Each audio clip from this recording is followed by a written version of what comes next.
Hey, this is Gary's Uber Cool with another part to my lesser known Gems in the Rough series. This time I'm going to be reviewing Psyren. So let's jump right in. Story. So Psyren has a very interesting plot, at least to me anyways. I think it's one of the coolest plots in any manga series I've read. So it's about a guy named Agaha. Apologize if I mispronounce that. I'm not Japanese, so I have a hard time pronouncing Japanese names. So Agaha is known around this town as someone who is willing to do anything for money, essentially. So it starts off with him beating up a bully for this kid for a reward, and as he's walking home, he passes by a payphone that rings. Excuse me. So he answers the payphone and kind of hears his own echo on the other side, which he doesn't really think too much of. Just puts the phone back on the hook, and then he notices a card for the game Psyren. Well, he doesn't really think about this too much either until one day he notices he goes to retrieve a wallet for a classmate of his named Sakurako. Like I said, I apologize if I'm mispronouncing these names. And he notices that in her wallet, she happens to have the same card that he does, only it looks like it's being used. They're like phone cards. So anyways, he asks her about it, and that's when they first get sucked into the world of Psyren. Well, his first time anyways. So Psyren essentially looks like a desolate world that has been destroyed by something. And they're told that they are to essentially get from one end to the other safely, and there's going to be certain monsters called taboos that are trying to kill them. And honestly, when I first started reading the series, it kind of gave me a feeling of like Gantz. It kind of reminded me a lot of that, but develops very differently from past this basic premise of kind of being sent to fight in a game type setting.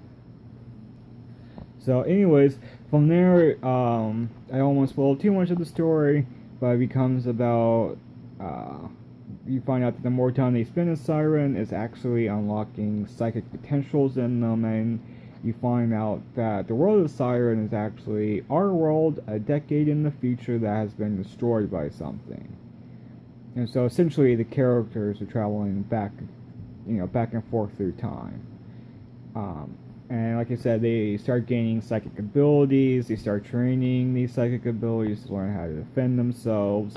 And honestly, if the concept of time-traveling psychics doesn't do something for you, I don't know what will, because that is just an inherently cool plot idea. So for the plot, I'm going to give it an 8 out of 10. It does have some pretty memorable scenes and plot points, but the ending it felt a little rushed and was a little unsatisfying to me. So once again, the story gets an 8 out of 10, mostly just for the stupidly cool concept. I love it. Artwork. So the artwork for this one is pretty standard stuff. Like I said, it has some nice action scenes, and it has a few panels that are really memorable and do stick out to me. Like, for example, there's one part in the series where there's a giant tree. I won't elaborate too much on that, but it does have some memorable artwork in it. But overall, it is pretty standard stuff, so I'm going to only give it a 7 out of 10. It definitely didn't reinvent the wheel as far as artwork went for this one. Characters. So the characters for this one, I'm going to give a 7 out of 10. Because while there are some good and memorable side characters, the two main characters of Agaha and Sakurako are fairly forgettable and bland characters. So I'm being completely honest. There's nothing really about either one that really sticks out and grabs you.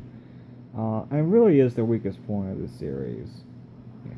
But that being said, like I said, there are definitely some side characters that are memorable, like the character that actually teaches them how to use their psychic abilities and a group of psychic kids that you meet throughout the series that play a bigger role towards the end than you think they would. So overall, for this one, I'm going to be giving it a 7 out of 10. Like I said, it has a really cool plot that's pretty well done and some solid artwork, but it does get dragged down by those main characters just being a little bit too boring, a little bit too, bland. And like I said, the ending was a little rushed, so it does lose some points for that as well. That being said, it really is a series that I don't understand why it just didn't take off more than it did.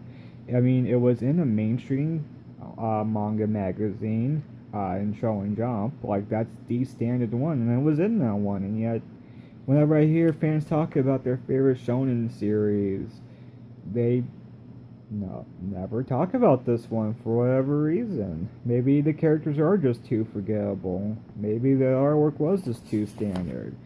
But my god, how can you not enjoy this plot?